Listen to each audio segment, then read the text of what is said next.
Good afternoon. Hello friends, আশা করি সবাই ভালো আছেন। একটা বিশেষ কারণ আজকে লাইভটা করা। গ্যাসের অবস্থা খুবই খারাপ। আগে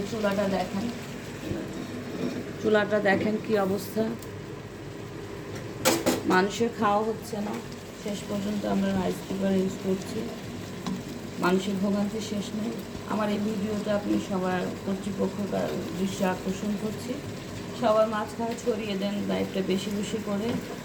আর অনেক মানুষ না খেয়ে আছে। মানুষ রুটি ব্রেড যাই হোক খাচ্ছে, ওটাতেও ভেজাল। তো আপনারা একটু সাবধানে থাকবেন। আর আধের দরকার রান্না করে রাখে অনেকেই। এই কারণে আপনাদের কাছে একটাই অনুরোধ যে বেশি বেশি করে প্রতিবাদ করুন, যাতে থেকে আমরা মুক্তি পেতে পারি। আর সবার কাছে এটা জানিয়ে দেন লাইভটা। বেশি বেশি করে শেয়ার করবেন, একদম দেরি করবেন, ঝটপট শেয়ার করে দেন। ওকে, থ্যাংক ইউ সো মাচ।